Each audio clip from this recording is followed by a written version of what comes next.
Hello.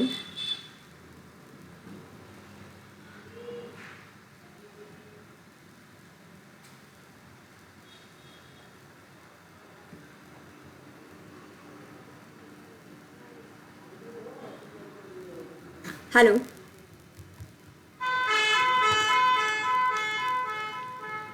क्या आपको मेरी आवाज़ सुनाई दे रही है?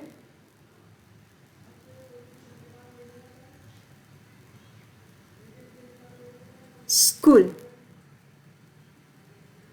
Hello to Meenakshi Vaja, hello Navyati Sharma,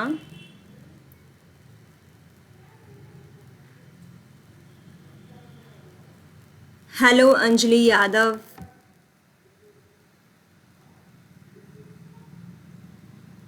thank you Navyati Sharma.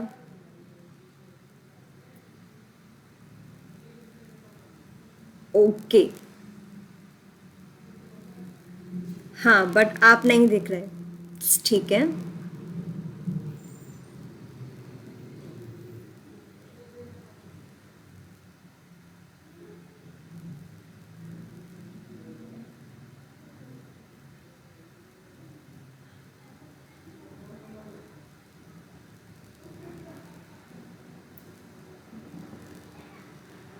Hello Panchal sir.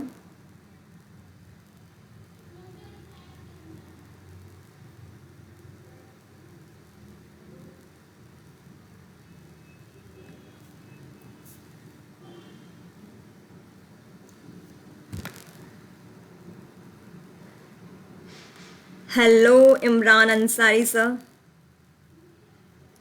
Meenakshi मैं आपको दिखने वाली हूँ थोड़ी देर में, बस मैं वेट कर रही हूँ बाकी लोग भी ज्वाइन करें थोड़ा सा।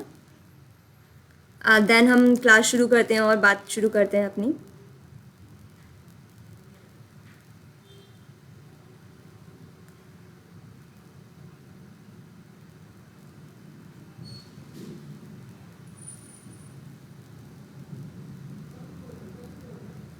हेलो रोशनी, हेलो ऋतुराज सर।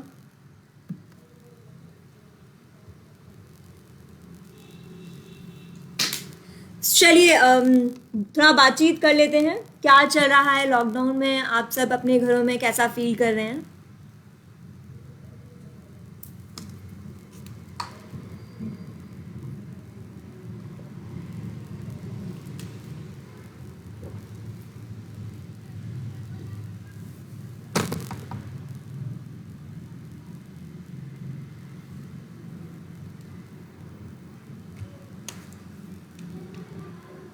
हेलो बंसी।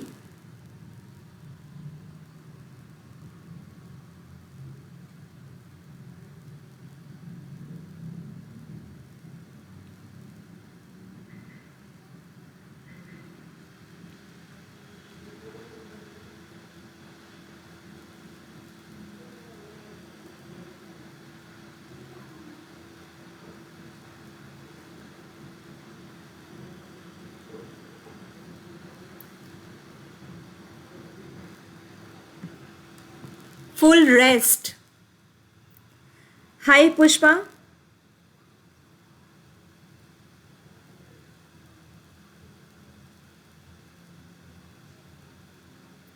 हाय Bhavna.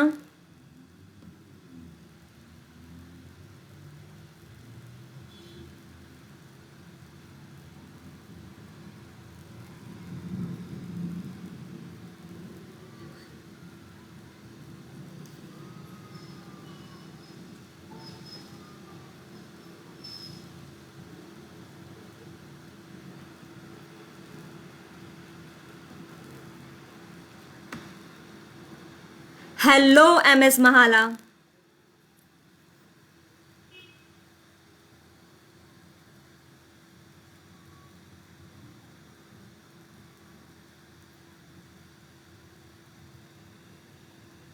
Hello Patni Mayur. Hi Neeraj.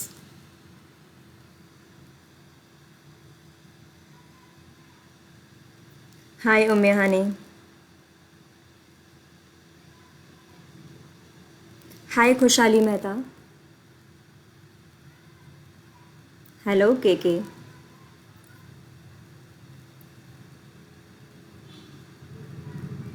Hi Ashwin Rathore. Hi Foram Rawal.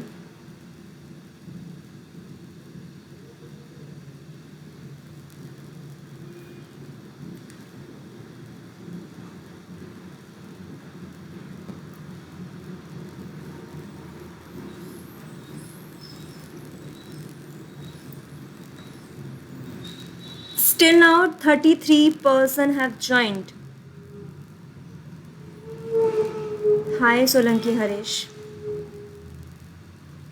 Hi Danya. Hi Dhruvi. Hi Alpan. Hi Nidhi. Hi Atul. Hello Panchal sir. Hello Riddhi Patel.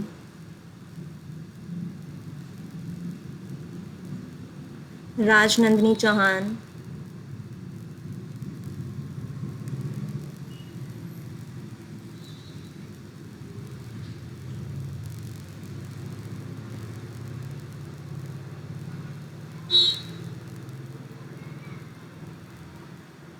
Ji hello Khushboo Monika Khushboo Kushwaha Ashwin Rathore Narendra Bhoi Archana Parmar Dhruvi hello to all 41 shall we start. क्या हम start कर सकते हैं या अभी और wait किया जाए? कुछ लोग ज्वाइन करने वाले हैं तो. हाय वैशाली.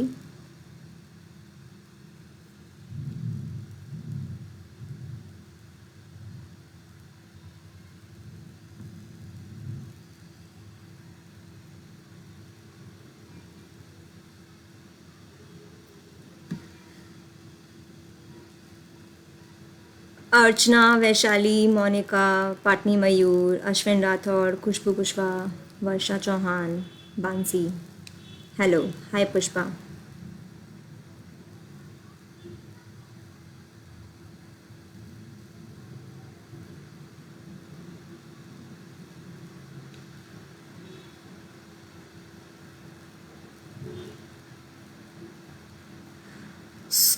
ओके अतुल कह रहे हैं कि we can wait for 3 to 4 minutes and Imran is saying please start.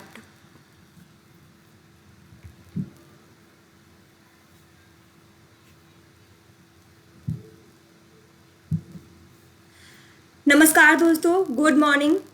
मेरा नाम पल्लवी है और आज की क्वेस्ट अलायंस की ऑनलाइन क्लासेस में आप सभी का स्वागत है.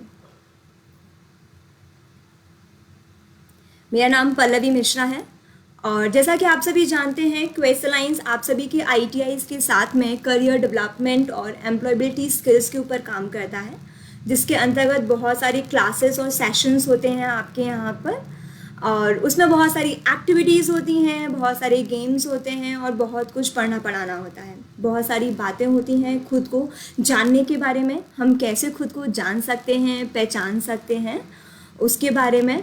काम की दुनिया के बारे में, काम की दुनिया कैसी होती है, वहाँ की रिक्वायरमेंट कैसी हैं, एक्सपेक्टेशंस कैसी हैं, किस तरह की 21st सेंचुरी की स्किल्स की रिक्वायरमेंट है आज के टाइम में, कम्युनिकेशन के ऊपर, इंटरेस्ट एंड एबिलिटी के ऊपर बहुत सारी बातें हम सभी करते हैं. और हमेशा क्वेस्ट अलायंस क्लासेस में आपको बोलता है कि हम हमेशा आपके साथ सपोर्ट के लिए, मदद के लिए आप सभी के साथ हैं. लेकिन अभी लॉकडाउन का पीरियड है, ITIs बंद हैं, आप अपने घरों में हैं, लेकिन क्वेस्ट अलायंस अभी भी आप सभी के साथ है. ठीक है, कैसे?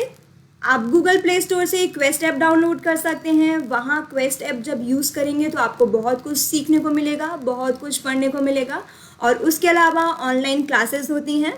ऑनलाइन क्लासेस इससे पहले भी बहुत सारी हुई हैं जहाँ पर आप बहुत कुछ सीखे होंगे और यहाँ पे आप बहुत कुछ सीख सकते हैं, अपने सवाल पूछ सकते हैं, अपनी क्वेरीज रख सकते हैं, आपकी सजेशंस भी रख सकते हैं कि आप किस पर जानना चाहते हैं, किस पर बात करना चाहते हैं, कौन सी चीज़ है जो आप सीखना चाहते हैं. ठीक है, अभी तक 59 लोग हैं जो ज्वाइन कर चुके हैं, बट स्टिल हम थोड़ा वेट कर लेते हैं औरों के आने का.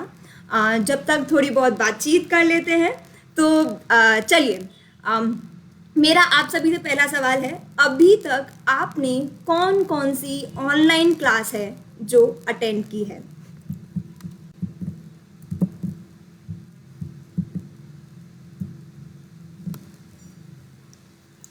मेरा सवाल, आपने अभी तक कौन सी ऑनलाइन क्लासेस अटेंड की हैं?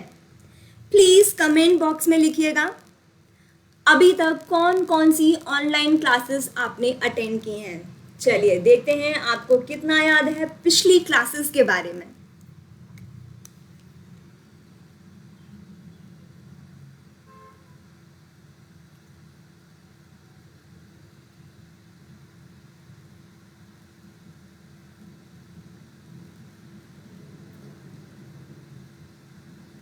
Market scan, Anjali Chauhan. कुछ बोल रहे हैं कि उनके लिए पहली क्लास है। चलिए, self confidence first time class है। सब सेशन अटेंड किए हैं। दानिया प्लीज एक बार आपके जो भी सेशन आपने अटेंड किए हैं उनके टॉपिक याद हैं तो वो बता सकती हो, वो लिख सकती हो। Social media, critical thinking, harassment,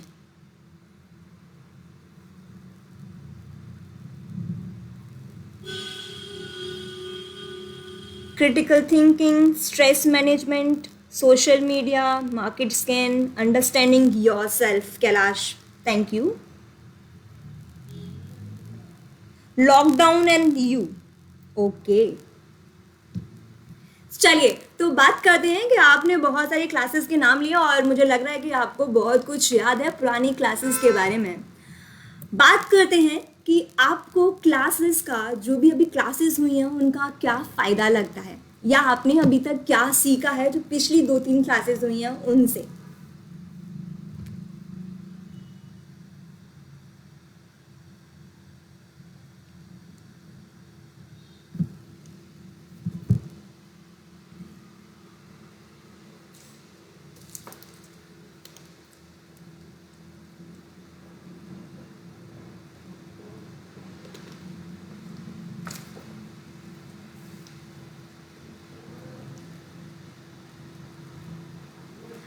अभी तक आप सभी ने बताई classes, stress management, market scan, discovering yourself या अंडरस्टैंडिंग योरसेल्फ, सोशल मीडिया के ऊपर। तो इनमें जो आपने ये जो क्लासेस ली हैं इनसे आपने क्या सीखा, क्या आपको जानने को मिला है?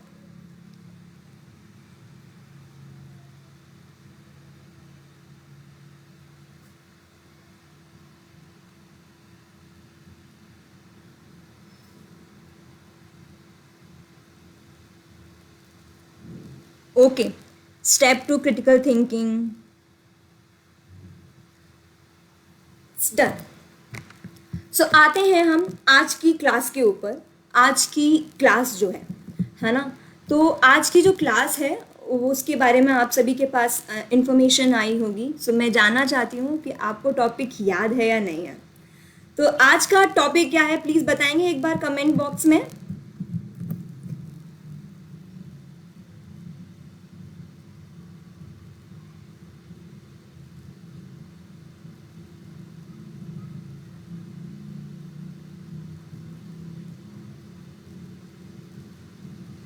लेट्स सी किस किस को याद है आज का क्लास का टॉपिक।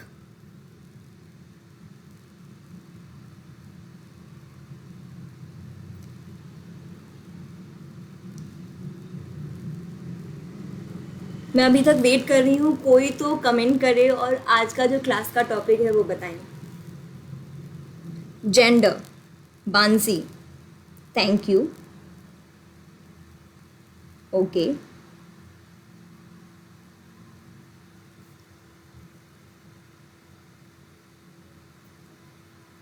चलिए स्टार्ट करते हैं आज की क्लास। और आज की जो क्लास है उसके टॉपिक जो जेंडर जो आपने बताया है, कन्फ्यूज़न टू कंक्लूजन बताया है, उसको जानने के बाद आपको दिमाग में क्या सवाल आया था, आप क्या समझते हैं इससे?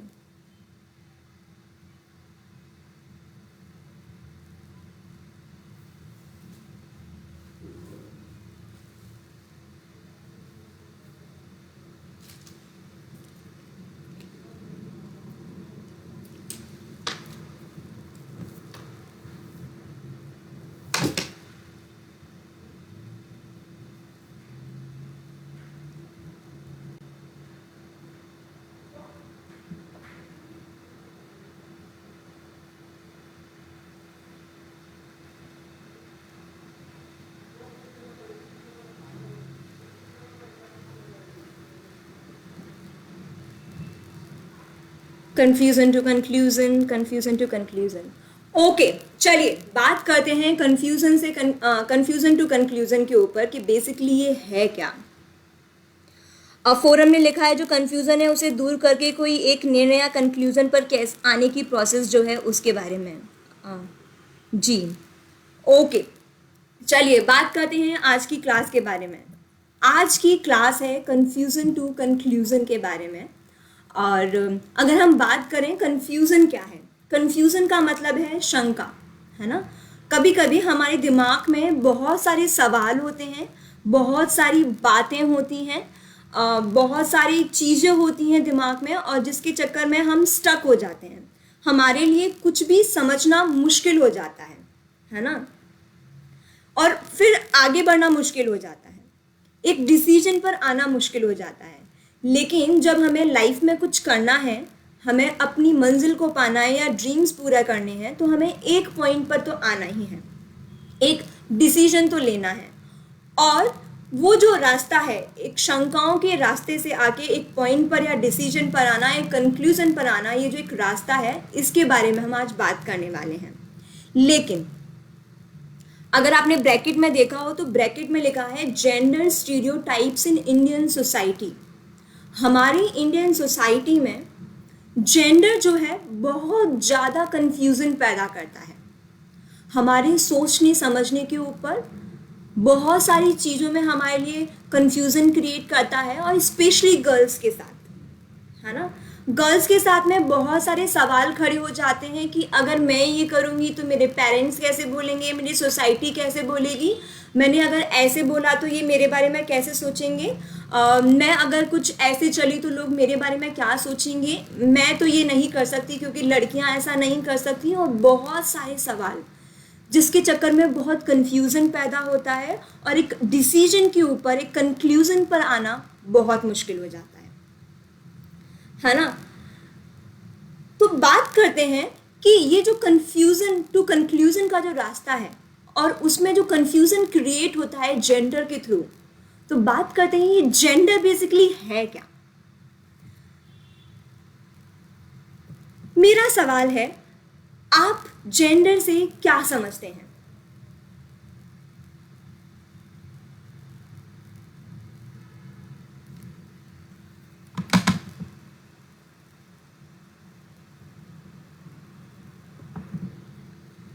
मेरा सवाल है, जेंडर से आप क्या समझते हैं, या जेंडर क्या है।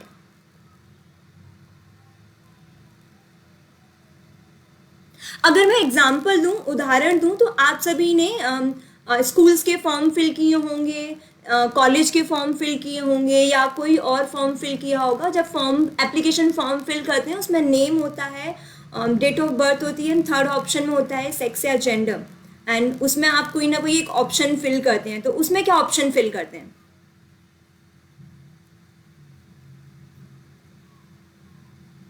पूनम सोनी ने लिखा है मेल और फीमेल। जेंडर जो है, जेंडर से पहचान होती है कि कौन मेल है और कौन फीमेल है। ओके,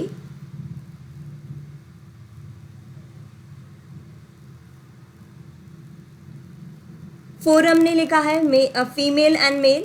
ओके, मतलब आपका ये कहना है कि जेंडर बताता है कि कौन मेल है कौन फीमेल है ना।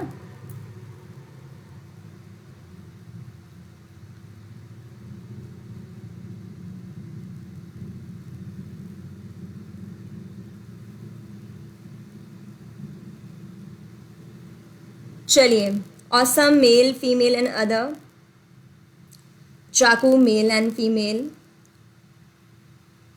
वर्षा ओके। चलिए, आप सभी बता रहे हैं जेंडर मतलब मेल और फीमेल का ऑप्शन, है ना। चलिए बात करते हैं, अगर जेंडर का मतलब है मेल और फीमेल दोनों में से एक पहचान, तो सेक्स का मतलब क्या है। अगर फॉर्म में सेक्स लिखा हुआ है तो आप क्या लिखेंगे।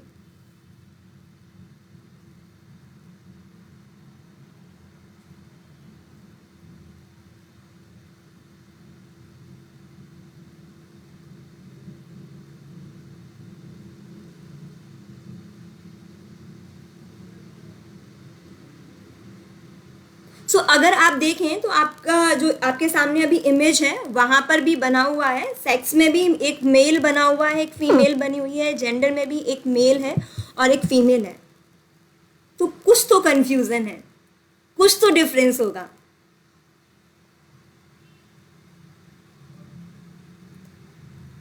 कुछ ने बोला है कि बोथ आर सेम।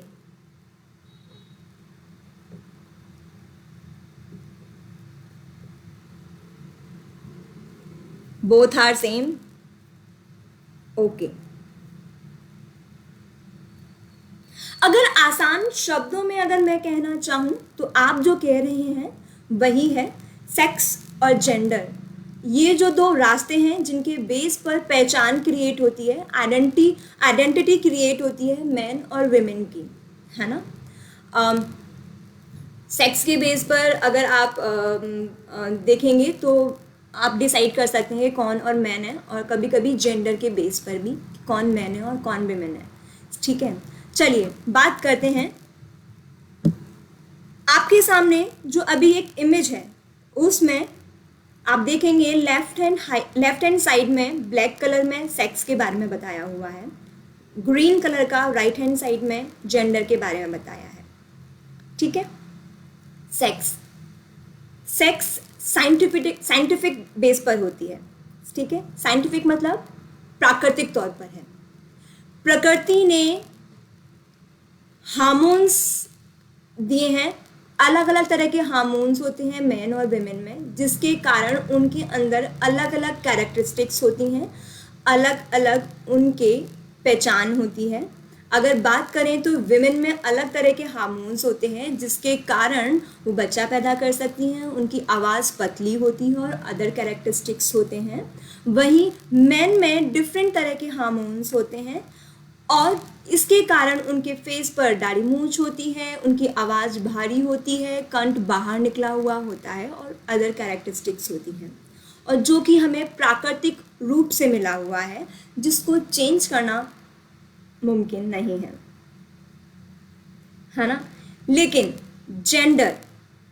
जेंडर में मेन और विमेन के रोल को जो डिवाइड किया हुआ है चेयर के बेस पर, चेयर मतलब कुर्सी के बेस पर, दोनों के लिए अलग अलग कुर्सी डिसाइड कर दी गई हैं। किचन की कुर्सी सिर्फ और सिर्फ विमेन के लिए है और बाहर घूमने की जॉब करने की कुर्सी सिर्फ और सिर्फ मैन के लिए है। हमारे काम हमारी जिम्मेदारी के बेस पर हमें डिवाइड कर दिया गया है। सेक्स प्राकृतिक रूप से है और जेंडर को बनाने वाला समाज है, समाज ने बनाया है। अब बात करते हैं कि ये जो डिवीज़न है, ये जो मेन और विमेन की जो पहचान है सेक्स के बेस पर और जेंडर के बेस पर, क्या ये सही है या नहीं।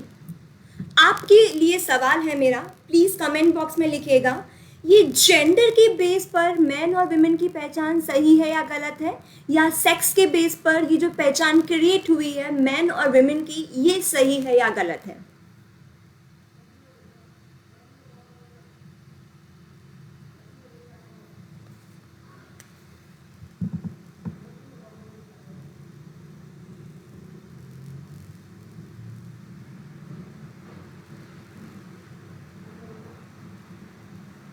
मेरा सवाल मैं फिर से रिपीट करती हूँ, ये जो आपने बताया कि जेंडर के बेस पर हम लिखते हैं मैन और विमेन और सेक्स के बेस पर लिखते हैं मैन और विमेन, लेकिन जेंडर सोसाइटी ने क्रिएट किया है और सेक्स जो है वो प्राकृतिक रूप पर है। इनमें से दोनों में से कौन सा सही है, आपको क्या लगता है।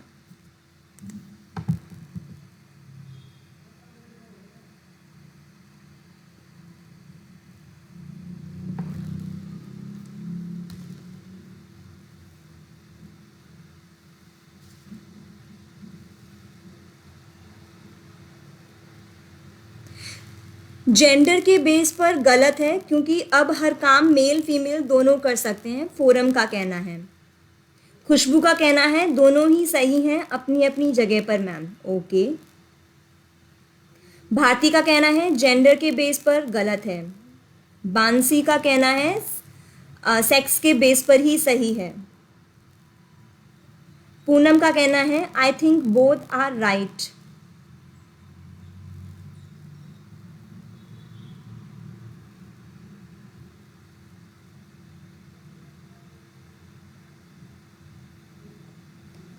ओके,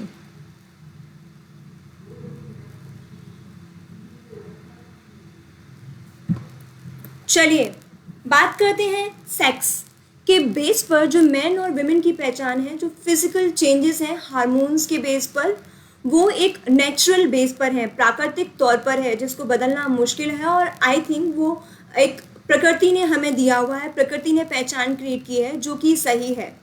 लेकिन मैन और विमेन दोनों के पास में सेम दिमाग होता है, सेम दो हाथ हैं, दो पैर हैं, दिमाग वैसे ही सोचता है जैसे मैन सोचते हैं, वैसे ही काम करता है।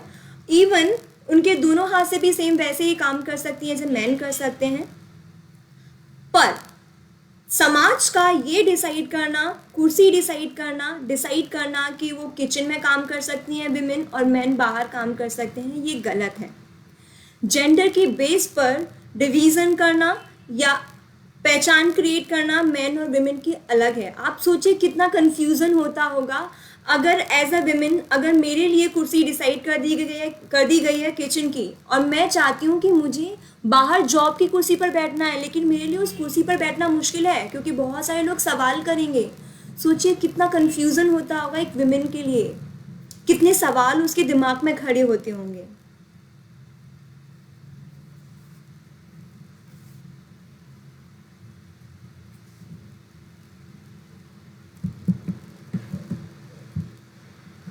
चलिए बात करते हैं अब हमारी मेन क्लास के ऊपर। मेन क्लास पर जाने से पहले हम एक क्विज़ खेलते हैं, एक कुछ सवाल जवाब खेलते हैं, और बताइएगा कि उसमें आपके क्या आंसर हैं। आपके पास दो ऑप्शन होंगे, दो में से कोई एक ऑप्शन आपको चूज़ करना है। Are you ready for the quiz? क्या आप सवाल जवाब के लिए तैयार हैं? किरण, यस।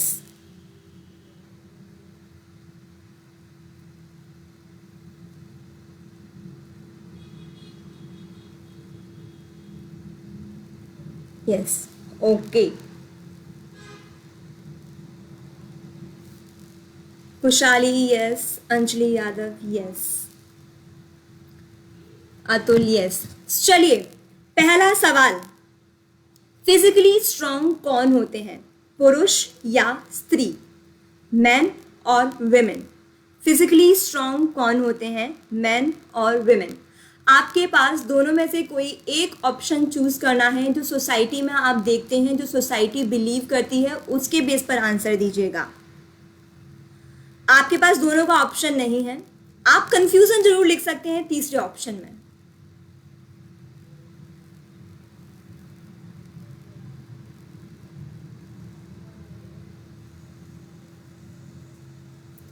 फिजिकली स्ट्रांग कौन होते हैं, पुरुष या स्त्री? फोरम ने लिखा है बोथ, जिगल ने लिखा है बोथ।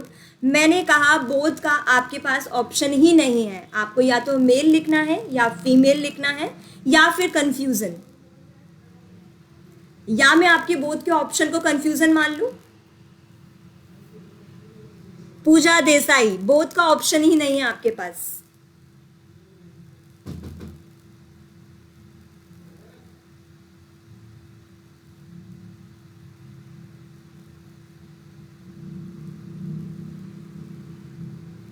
ओके, बहुत सारे लोगों ने जवाब दिया है मेल।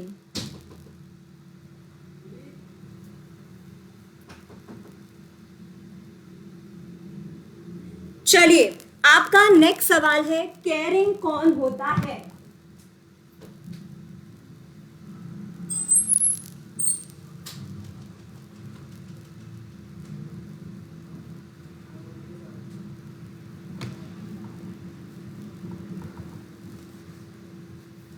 पुरुष या स्त्री?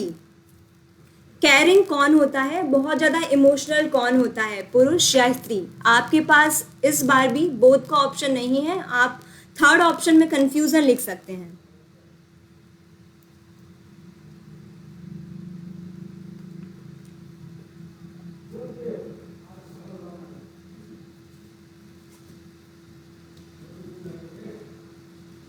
अल्पन, आपके पास बोथ का ऑप्शन नहीं है, आप कंफ्यूजन लिख सकते हैं,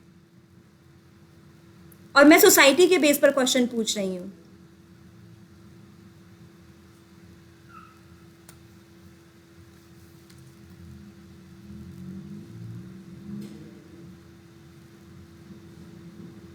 सो मैं फिर से रिपीट करती हूँ, आगे भी बहुत सारे क्वेश्चंस आने वाले हैं, इसमें बोथ का ऑप्शन नहीं है। और मैं ये नहीं पूछ रही हूँ कि आप क्या मानते हैं, मैं बात कर रही हूँ यहाँ पर इंडियन सोसाइटी की। सोसाइटी क्या बिलीव करती है, सोसाइटी के अकॉर्डिंग इमोशनली केयरिंग कौन होते हैं, पुरुष या स्त्री?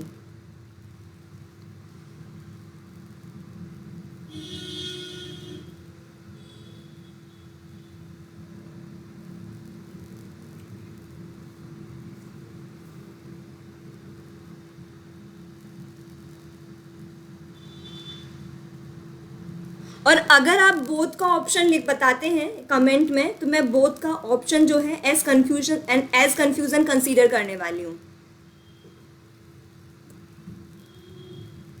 कंफ्यूज, ओके ठीक है। नेक्स्ट सवाल, दूसरा सवाल है, सुनो, तुम्हें वजन कम करने की जरूरत है, मोटी हो गई तो शादी कौन करेगा। ये जो सेंटेंस है किसके लिए बहुत ज्यादा यूज होता है, लड़का या लड़की?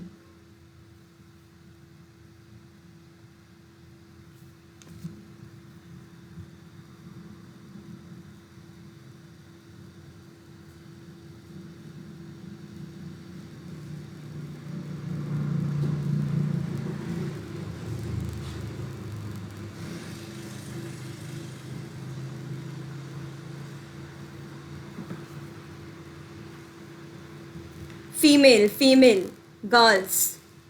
मेल के लिए निमेश बारोट ने मेल लिखा है, विक्रांत सोलंकी ने मेल लिखा है। ओके, लड़की, लड़की, female. This is use for girls, always girls, girls के लिए। चलिए नेक्स्ट क्वेश्चन पर जाते हैं।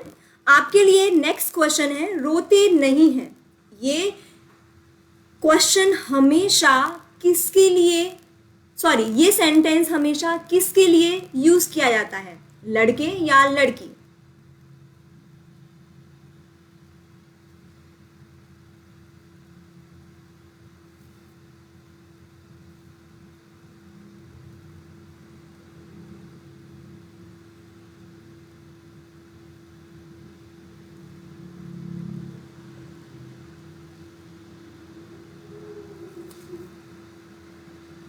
बॉयज के लिए मैन, लड़के।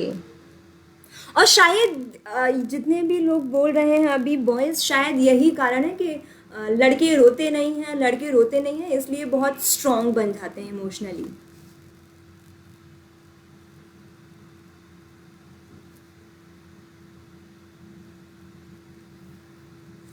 ओके,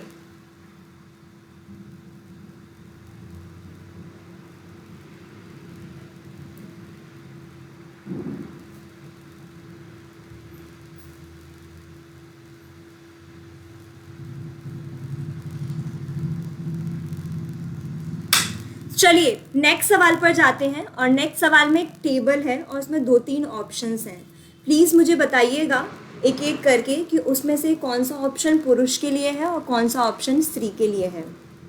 यहाँ पर अभी आप देख सकते हैं, आप सभी के सामने एक टेबल है जिसमें एक साइड में काम है, बहुत सारी एक्टिविटीज़ हैं, 2-3 एक्टिविटीज़ हैं और उनके लिए कौन जिम्मेदार होता है, ठीक है।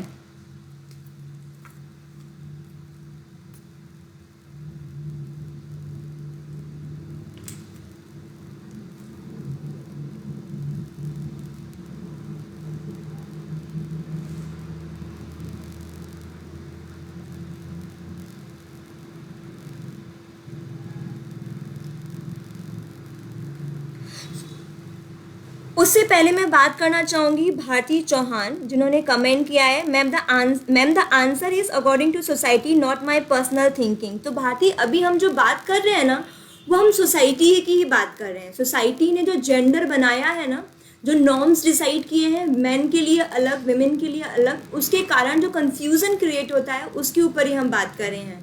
पर्सनल हम क्या सोचते हैं उसके ऊपर हम बात नहीं कर रहे हैं।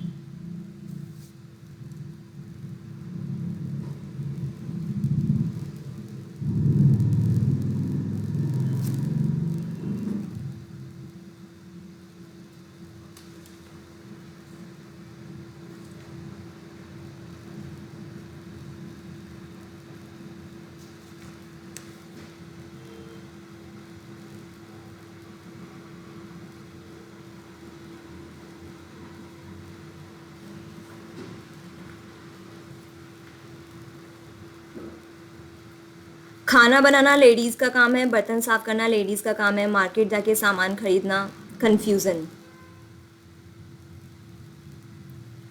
और क्या, मेरा सवाल है कि क्या आपको लगता है कि ये जो इतने सारे काम हैं, इतनी सारी जिम्मेदारियां हैं, इनके साथ में कभी आप कंफ्यूज होते हैं और आपके लिए डिसाइड करना मुश्किल होता है, एक पॉइंट पर आना मुश्किल होता है?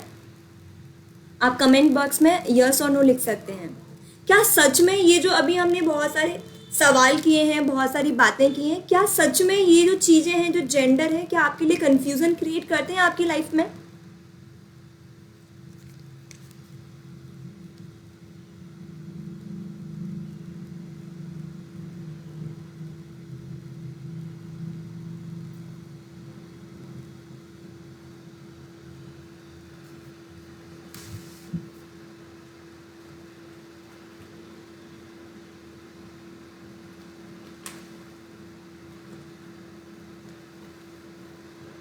क्या आप जब ऐसे कामों के बारे में सोचते हैं या इन काम से थोड़ा हट के काम करने के बारे में सोचते हैं, तो क्या आप सोसाइटी के बारे में, अपनी फैमिली के बारे में, ये जो नॉर्म्स डिसाइड किए हुए हैं उनके बारे में सोचते हैं और आपके लिए कंफ्यूजन क्रिएट करते हैं?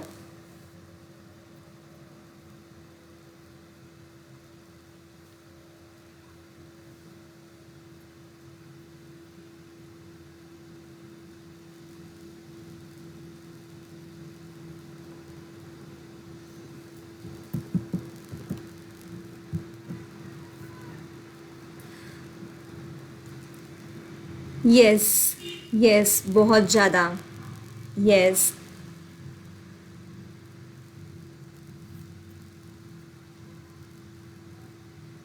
Yes, yes, Anjali Chauhan, yes. Okay, चलिए आगे के सवालों पर जाते हैं। और आगे जो सवाल है वो एक सिर्फ एक वन वर्ड है, उस वर्ड को सुनते ही आपके दिमाग में किसकी इमेज क्रिएट होती है, मेन की या विमेन की, वो मुझे बताइएगा, है ना? और जैसे कि अगर आप चाहें तो आप आंख बंद करके सोच सकते हैं उस वर्ड के बारे में और बताइएगा कि आंख बंद करते हुए किसकी पिक्चर बनती है, मेन की या विमेन की। ठीक है, चलिए चलते हैं नेक्स्ट क्वेश्चन पर। हाउस वाइफ, हाउसवाइफ का नाम सुनते ही, ये जो एक वर्ड है, ये वर्ड सुनते ही आपके दिमाग में किसकी इमेज क्रिएट होती है, मेन की या विमेन की?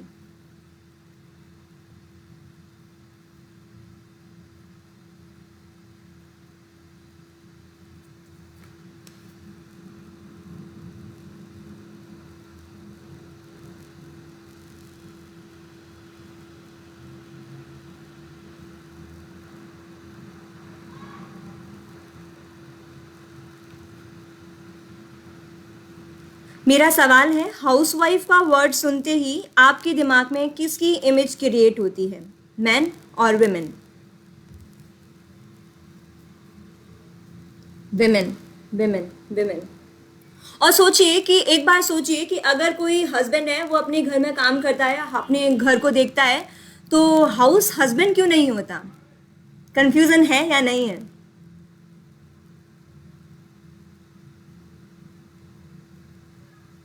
कितना अजीब लगता होगा ना हाउस हस्बैंड बोलना, कितना कंफ्यूजन वाला काम है ना।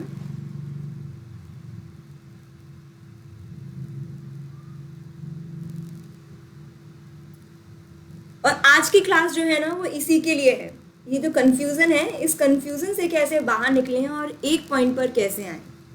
अब आपको डिसाइड करना है कि एक पॉइंट पर, एक डिसीजन पर कैसे आना है। आपके लिए कौन सा एक पॉइंट, एक डिसीजन सही है, क्या सही है आपके लिए?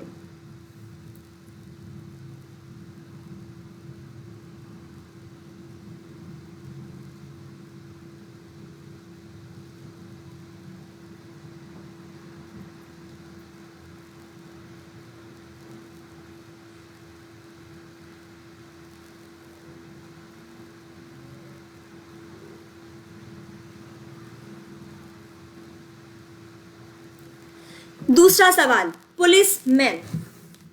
पुलिस मैन का वर्ड सुनते ही आपके दिमाग में कौन सा इमेज क्रिएट होता है, किसका इमेज क्रिएट होता है, मैन और विमेन?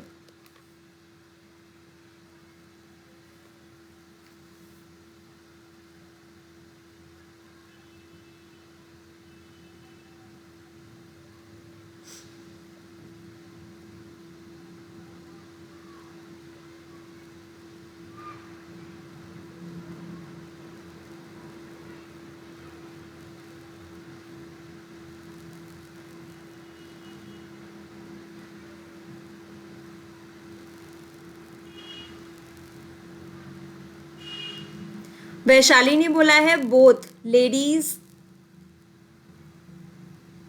Man man man. आप सोचिए कि अगर अभी तो आजकल पुलिस में ना विमेन ने भी जाना शुरू कर दिया है ना, फीमेल्स भी बहुत सारी ये वाला काम करना शुरू कर दिया है, तो पुलिस विमेन क्यों नहीं बोलते? यहाँ हमें अटपटा लगता है।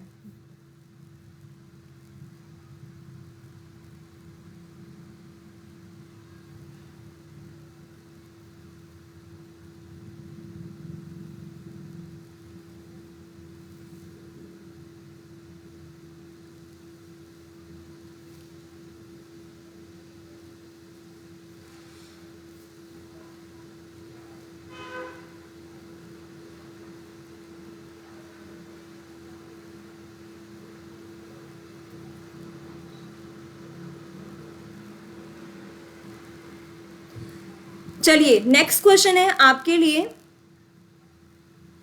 शॉपकीपर, दुकानदार, दुकानदार का नाम सुनते ही आपके दिमाग में किसकी इमेज क्रिएट होती है, मैन और विमेन?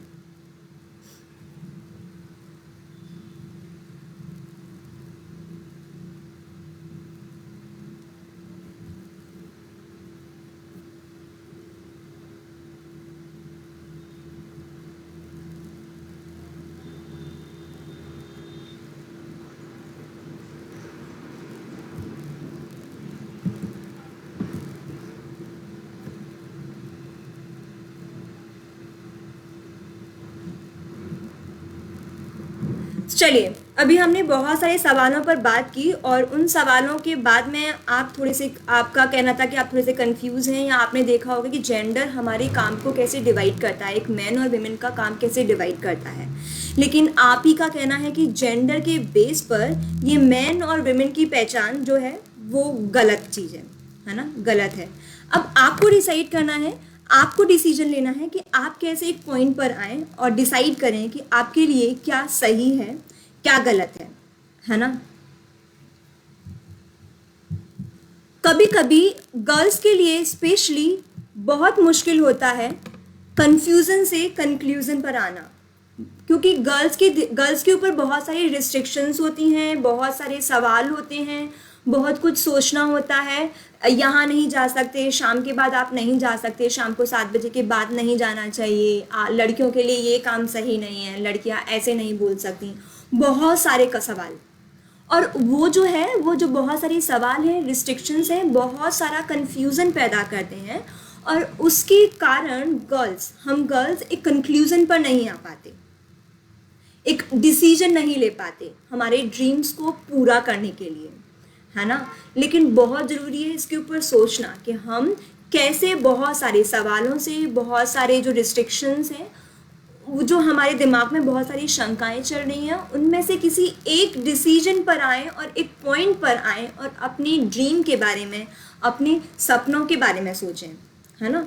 और जब कोई आपसे बात करता है या जब कोई ऐसा कैरेक्टर देखते हैं, कोई आइडल पर्सन को देखते हैं, किसी विमेन को देखते हैं जो अपनी लाइफ में बहुत कुछ कर रही है, तो हमारे दिमाग में हमेशा आता है कि इनको तो इनकी फैमिली ने फ्रीडम दी होगी, है ना, शायद जेंडर ने इनको अफेक्ट नहीं किया होगा, इसलिए ये अपने ड्रीम्स पूरे कर रही हैं, सब कुछ आसानी से कर रही हैं। बट ऐसा नहीं होता है। जेंडर हर जगह है, जेंडर हर जगह पर जड़ की तरह हमको अकड़ा हुआ है ना, जिसने हमें पकड़ा हुआ है। कैसे? बात करते हैं जेंडर कहाँ कहाँ है।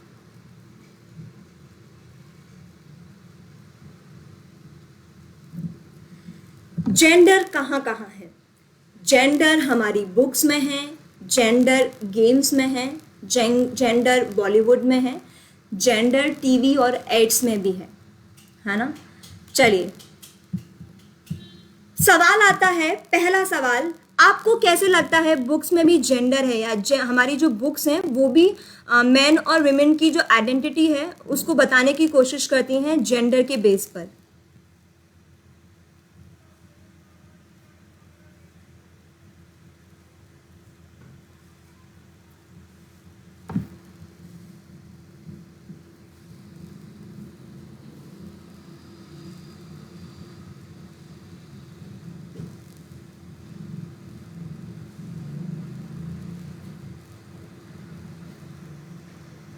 बांसी का कहना है स्टोरीज में। ओके। मुझे याद है जब बचपन में मुझे सिखाया गया था तो मुझे एक कविता सिखाई गई थी जिसमें लिखा था मम्मी की रोटी गोल पापा का पैसा गोल। मतलब कि पापा के जो पैसे हैं बाहर जाके जो कमाते हैं वो पैसे पापा ही कमा सकते हैं और मम्मी सिर्फ किचन के लिए हैं, मम्मी सिर्फ किचन में काम कर सकती हैं, है ना। जब मैं थोड़ी बड़ी हुई तो उसमें बहुत सारे प्रतिशत और परसेंटेज वाले और औसत वाले सवाल आने शुरू हो गए।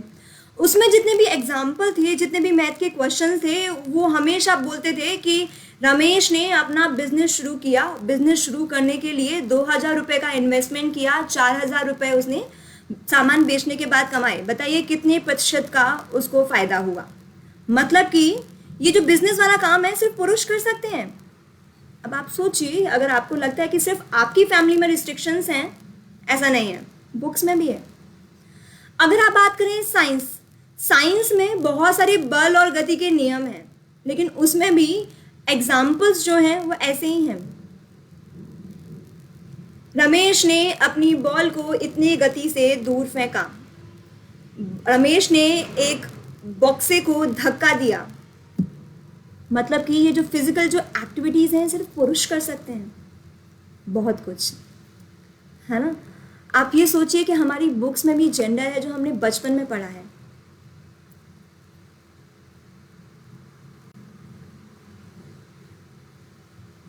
अगर हम बात करें गेम्स, अगर आपको लगता है गेम्स, तो गेम्स में देखिए सानिया मिर्ज़ा एक नेशनल लेवल की प्लेयर है, लेकिन जब उसने गेम्स खेलना शुरू किया था तो उसके ऊपर सोसाइटी ने जेंडर के बेस पर बहुत सारे क्वेश्चंस किए थे, जिहाद के नाम पर, है ना। उसके स्कर्ट पहन के वो अपना गेम नहीं खेल सकती और बहुत सारे सवाल। चलिए, गेम्स में अगर मैं आपसे क्वेश्चन करूं तो आप मुझे बताइए कि गेम्स में आपकी क्रिकेट टीम में से फेवरेट क्रिकेटर कौन है।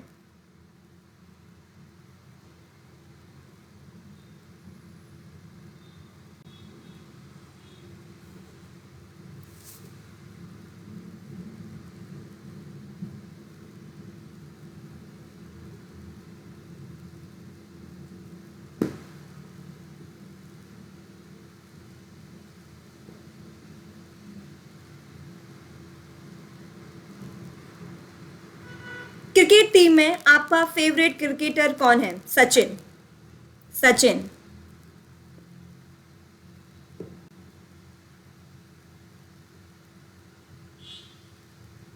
धोनी,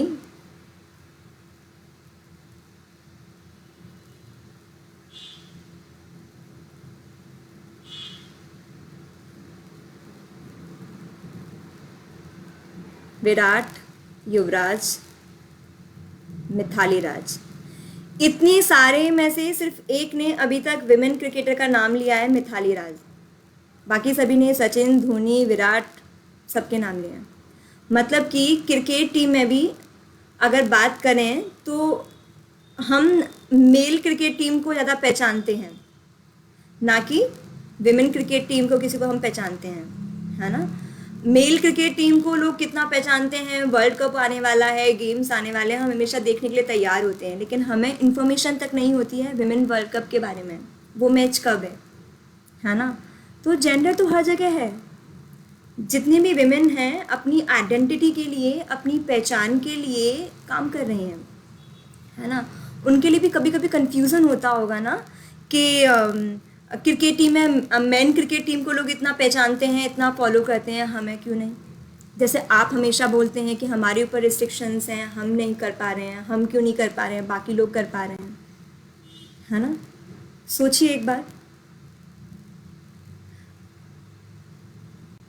आप सोचिए कि मैंने आपको कहा था, आप ये जो क्लास शुरू होने के लिए पहले आपसे एक मूवी देखने के लिए कहा था, है ना। उस मूवी में एक मजदूरी वाला एक एग्जाम्पल था। उसमें था कि मेन को मजदूरी ज़्यादा मिलती है विमेन के कंपैरिजन में। अब हमें लगता है कि ये सिर्फ मजदूरी वालों के लिए है, नहीं। अगर आप बात करें बॉलीवुड में, तो बॉलीवुड में भी हॉलीवुड में भी हीरोइन को सैलरी कम मिलती है एज़ कम्पेयर टू हीरो, है ना। तो आप सोचिए उनको भी कितना कन्फ्यूज़न होता होगा ना कि हीरो को ज़्यादा मिल रही है, मुझे नहीं, जैसे हम सोचते हैं कि ये लोग तो कर पा रहे हैं, हम नहीं, क्योंकि हमारे ऊपर रिस्ट्रिक्शंस हैं।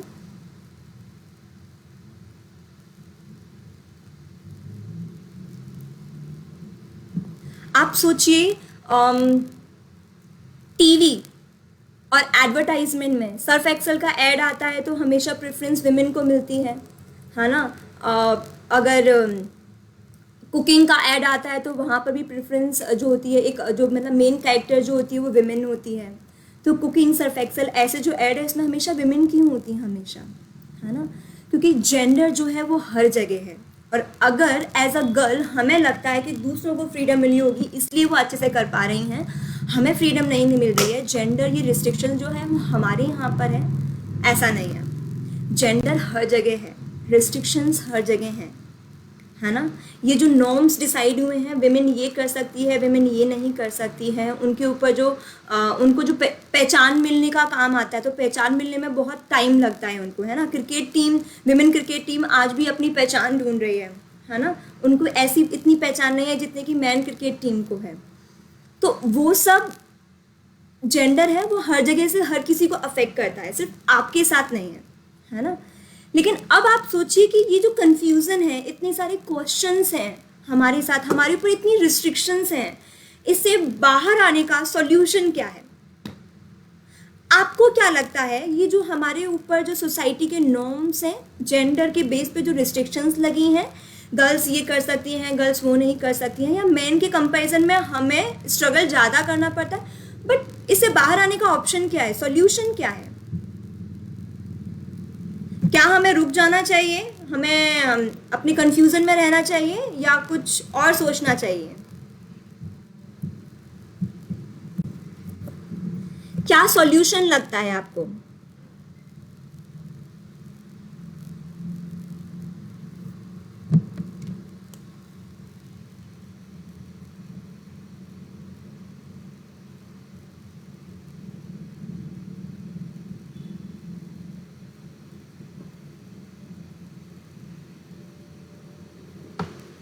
आपको क्या लगता है, क्या सॉल्यूशन है ये जो कंफ्यूजन है जेंडर के बेस पर, इससे बाहर आने का?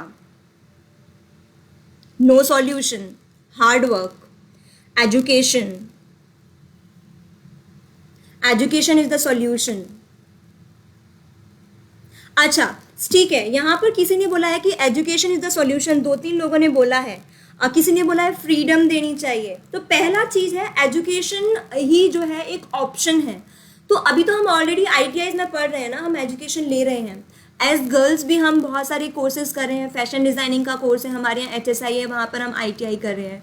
लेकिन उसके बाद में हमें अपने कंक्लूजन पे आना है, अपने ड्रीम्स पूरे करने हैं, तो हमें जॉब के बारे में सोचना है। फिर फैमिली आपसे सवाल करेगी तो उससे कैसे बाहर आ सकते हैं, या फैमिली रिस्ट्रिक्शंस लगाएगी तो?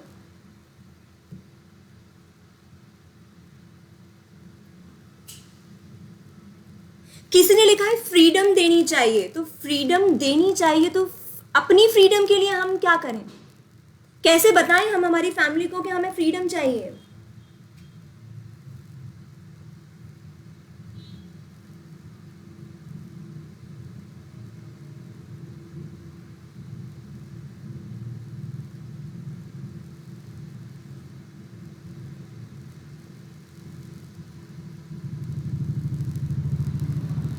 किसी ने लिखा है रिस्ट्रिक्शन नहीं होनी चाहिए, बट आप सोचिए, मैंने कहा जेंडर हर जगह है, अब वो हमारी जड़ की तरह बना हुआ है ना, वो हमारी जड़ में अकड़ा हुआ है। अब उसके लिए हम दूसरों का वेट तो नहीं करेंगे रिस्ट्रिक्शन हटाने के लिए, हमें क्या करना चाहिए, हमारी तरफ से क्या सॉल्यूशन होना चाहिए?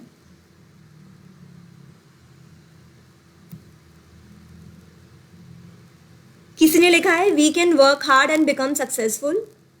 निधि का कहना है communication, make them understand from women side also. Okay, हमें ये सोचना चाहिए और मानना चाहिए कि हर काम मेल फीमेल बोथ कर सकते हैं।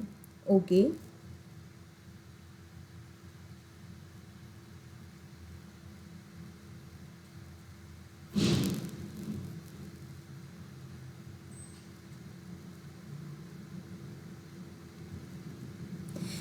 इमरान अंसारी का कहना है हमारी सोच को फ्रीडम देना होगा।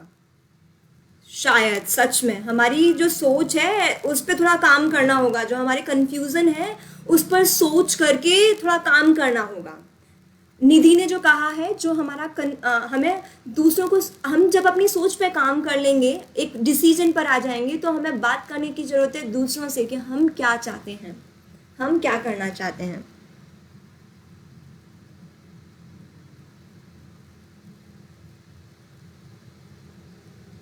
बिल्कुल, हर किसी के अपने अपने पर्सपेक्टिव्स हैं, हर कोई अपने लेवल पर मिच्योर होता है, अपने अपने डिसीजन होते हैं। आपके ऊपर है कि आप सोच समझ के अपनी मिच्योरिटी के साथ क्या डिसीजन लेते हैं। लेकिन मुझे क्या लगता है, मेरे अकॉर्डिंग दो सॉल्यूशन हैं। एक है डिसीजन मेकिंग, है ना, जैसे कि इमरान ने कहा कि हमारी सोच में फ्रीडम लेकर आए, हमारी सोच पर काम करें हम, और एक डिसीजन और एक पॉइंट पर आए कि हम बेसिकली लाइफ में करना क्या चाहते हैं। और जैसे कि निधि ने कहा कि दूसरों को हम समझाने की कोशिश करें कि हम क्या हैं, हमारा इंटरेस्ट क्या है, हमारी पसंद क्या है, और जिसको बोलते हैं नेगोशिएशन, या अपनी फैमिली को कन्विंस करना, है ना, किसी के साथ बात करना, समझने की कोशिश करना, समझाने की कोशिश करना कि हम क्या चाहते हैं, है ना। ये दो सॉल्यूशन हैं, डिसीजन मेकिंग और नेगोशिएशन, जो मुझे लगता है और जो शायद मैंने अपने ऊपर अप्लाई किए हैं। बट मैं ये चाहती हूँ कि कभी आप अपनी मैम के साथ में बैठें, अमृता मैडम हैं, निधि मैडम हैं, कैलाश मैडम हैं, ये जो आपके यहाँ पे ITIs में आते हैं, उनसे भी बात करें कि वो अपने इन लॉज के साथ में, फैमिली के साथ में कैसे उन्होंने डिस्कशन किया अपनी जॉब कंटिन्यू करने के लिए, उन्होंने क्या सॉल्यूशन निकाला, है ना। फॉर एग्जाम्पल अगर मेरी बात करें तो डिसीजन मेक, फर्स्ट मैंने सोचा कि मैं एक डिसीजन पर जाती हूँ कि बेसिकली मैं करना क्या चाहती हूँ, है ना। कभी कभी क्या होता है कि हमारे दिमाग में बहुत सारी हाई एस्पिरेशंस होती हैं, मुझे बॉम्बे जाना है, मुझे दिल्ली जाना है, मुझे अब्रोड जाना है, और मुझे फुल फ्रीडम चाहिए। बट आप सोचिए, जेंडर तो हर जगह है ना, आप कैसे रोक लेंगे उसे। उसको हटाना है तो आपको एक छोटा छोटा स्टेप लेके सोचना होगा, एक प्रोसेस प्लान करनी होगी, है ना। आपको लगता है कि आपकी फैमिली आपको बाहर जाने को अलाउ नहीं कर रही है, तो आपके जो हाई एस्पिरेशंस है ना, उसके लिए छोटे छोटे प्लान बनाइए। हर एक प्लान की प्रोसेस को बहुत टुकड़ों में बांटिए और फैमिली के साथ बैठिए, बात कीजिए। और जो नेगोशिएशन की जो स्किल है ना, ये आना बहुत ज़रूरी है, क्योंकि इसमें बहुत क्लैरिटी के साथ में बात करनी चाहिए। दूसरे लोग बहुत सारे सवाल करेंगे, उन सवालों के जवाब आपको देने आने चाहिए, ठीक है। और ये नेगोशिएशन है ना, इसको करने में बहुत टाइम लगता है, फैमिली को कन्विंस करने में बहुत टाइम लगता है। फॉर एग्जाम्पल अगर मैं बात करूँ मेरी, है ना, मेरी फैमिली में सब लोग टीचर हैं, गवर्नमेंट जॉब में हैं। तो मेरी फैमिली मुझे हमेशा बोलती थी, जब मैंने अपनी पढ़ाई कंप्लीट कर ली, कि आप तो अपनी गवर्नमेंट जॉब की प्रिपरेशन करो और टीचर बनने की तैयारी शुरू कर दो। लेकिन मुझे तो कभी नहीं करना था। तो स्टार्टिंग में बहुत कन्फ्यूजन क्रिएट हुआ मेरे और मेरी फैमिली के साथ में, है ना। फैमिली बोलती थी गर्ल्स के लिए गवर्नमेंट जॉब ही अच्छी है, क्योंकि वो 8 आवर्स की जॉब है, उसके बाद में आप अपनी किचन में देख सकते हो, घर के काम कर सकते हो, शादी के बाद में भी हेल्पफुल रहेगी। और मुझे हमेशा से NGO की जॉब करनी थी, ट्रैवल वाली, घूमने फिरने वाली। और मेरी मॉम का हमेशा कहना था कि लड़कियों के लिए घूमने फिरने वाली जॉब अच्छी नहीं है, शाम को 7 बजे के बाद बाहर नहीं निकलना चाहिए, और बहुत सारा कन्फ्यूज़न था, है ना। जो हम बात कर रहे हैं कन्फ्यूज़न टू कन्क्लूज़न की, तो वो उस टाइम पर मेरे लिए बहुत कन्फ्यूज़न था, जैसे अभी आप सभी के साथ में होता होगा। तो एक बार मैंने सोचा कि मैं करना क्या चाहती हूँ, फैमिली के साथ बैठती हूँ एक बार। तो मैंने मेरी फैमिली से एक बार बोला कि मुझे गवर्नमेंट जॉब की प्रिपरेशन करने में कोई प्रॉब्लम नहीं है, लेकिन उसको मिलने में बहुत टाइम लगेगा। तब तक मैं इंडिपेंडेंट रहना चाहती हूँ, मैं चाहती हूँ कि मैं जॉब करूँ, और जॉब मुझे NGO की जॉब ही करनी है। तो मेरी फैमिली ने बोला कि आप बाहर नहीं जाएंगी, हम आपको बाहर अलाउ नहीं करेंगे, बाहर जाके आप प्रिपरेशन नहीं कर पाएंगी गवर्नमेंट जॉब की। तो मैंने कहा कि ठीक है, कोई बात नहीं है, एक काम करते हैं कि मैं सिर्फ अपने घर से रह के पास में जो ऑर्गेनाइजेशन है वो ज्वाइन कर लेती हूँ, वहाँ पर जॉब करती हूँ। मैंने वहाँ पर जॉब की। धीरे धीरे जब मैंने फैमिली से बात करना की शुरू किया अपनी जॉब के बारे में, उनको क्लैरिटी हुई कि बेसिकली मेरी NGO की जॉब है कैसी है, यहाँ के लोग कैसे हैं, यहाँ पर ग्रोथ कैसी है। मैंने कम से कम 2 या 3 साल दिए फैमिली के साथ NGO की जॉब के ऊपर कन्विंस करने के लिए, है ना। और उसके बाद में मैंने नेशनल लेवल की नेशनल लेवल की ऑर्गेनाइजेशन पर ज्वाइन करना शुरू किया तो मेरी फैमिली ने बोला कि ठीक है आप बाहर जा सकते हो। तो आप सोचिए कि इस तरह से आप अपने डिसीजन पर जाइए, कंफ्यूजन में जो बहुत सारे सवाल हैं, बहुत सारे क्वेश्चंस हैं, उनसे बाहर आइए और एक डिसीजन पर आइए। छोटे छोटे स्टेप प्लान कीजिए और फैमिली को कन्विंस करने की कोशिश कीजिए। उसमें ज़रूर टाइम लगेगा, सिर्फ एक बार बात करके कुछ नहीं होगा। आपको बात करनी होगी 6 या 7 महीने लगातार, पूरी प्रोसेस के साथ। फर्स्ट सैलरी कितनी होगी, वहाँ के लोग कैसे होंगे, कैसे आओगी, कैसे जाओगी, ऐसे सारे सवालों के जवाब आपके पेरेंट्स आपसे मांगेंगे और आपके पास वो क्लैरिटी होनी चाहिए, ठीक है। और ऐसे ही आप कन्फ्यूज़न से कंक्लूजन पर आ सकते हैं।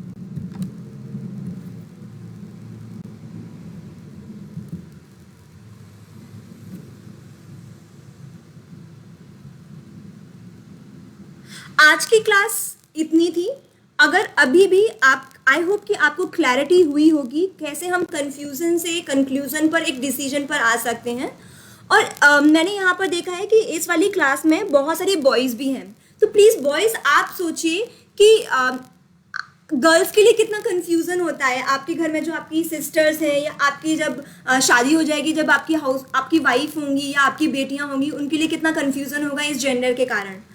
आप कैसे उनको सपोर्ट कर सकते हैं, आप कैसे उन्हें हेल्प कर सकते हैं उनकी ड्रीम्स पूरे करने में, उनके कन्फ्यूज़न से बाहर आने में, एक डिसीजन पर आने में, या आप एज बॉय कैसे हेल्प कर सकते हैं बताने में कि अपनी फैमिली को बताने में कि आपकी बहन है या आपकी बेटी है, वो कुछ करना चाहती है। प्लीज़ आप एज अ बॉय आप सोचिएगा, इतनी कन्फ्यूज़न से आप बाहर निकलने में किसी को कैसे हेल्प कर सकते हैं, विमेन को कैसे हेल्प कर सकते हैं।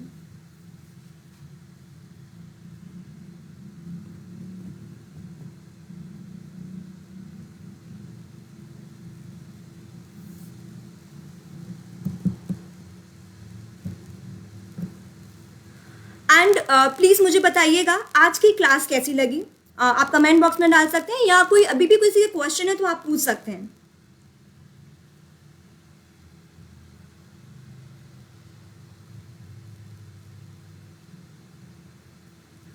बहुत अच्छा लगा क्लास मैम। आप पर किसी के क्वेश्चंस हैं तो वो भी पूछ सकते हैं।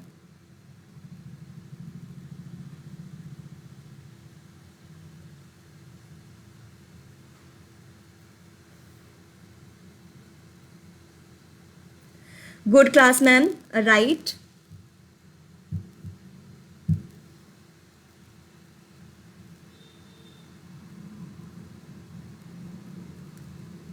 मैं बहुत सारे फीडबैक दे सकती हूँ, बहुत अच्छी लगी, बहुत अच्छी लगी। अगर आपको सच में क्लास बहुत अच्छी लगी है तो प्लीज़ इसी ग्रुप पर सबसे ऊपर पर टॉप पर एक फीडबैक फॉर्म दिया हुआ है, वो फीडबैक फॉर्म प्लीज़ देख लीजिएगा एक बार, और प्लीज़ उस फीडबैक फॉर्म को फिल कर दीजिएगा। हमें बहुत हेल्प करता है वो ये बताने में कि आपको क्लास कैसी लगी, कितना हेल्पफुल रहा आपके लिए।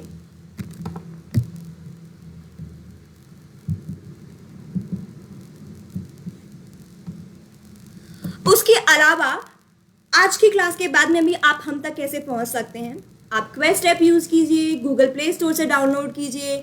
जैसे आज की क्लास हुई है, वैसे बहुत सारे टॉपिक के ऊपर बहुत सारी चीज़ें आपको सीखने को मिल सकती हैं क्वेस्ट ऐप पर, जो ऑलरेडी हैं प्लीज़ उसको एक्सप्लोर कीजिए।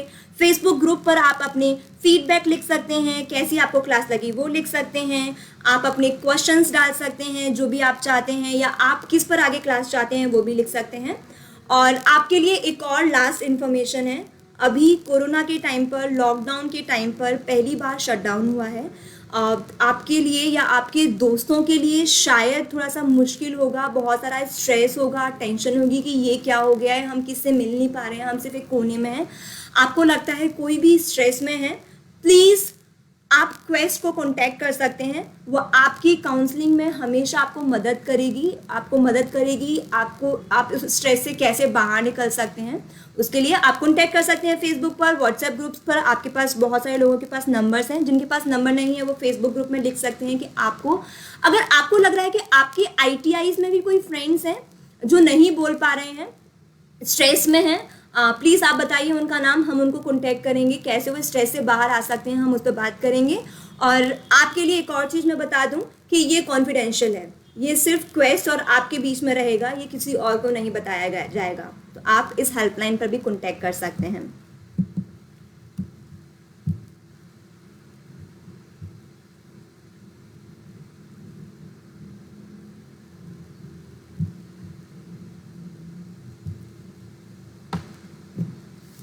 तो आज की क्लास इतनी ही थी। नेक्स्ट क्लास प्लीज़ आपको हम इन्फॉर्मेशन शेयर कर देंगे और नेक्स्ट क्लास में फिर से ज्वाइन कीजिएगा, आपको बहुत कुछ सीखने को मिलेगा। मेरी तरफ से आज की क्लास इतनी थी। Thank you so much for joining, thank you so much for the all the good feedbacks. Bye bye to all.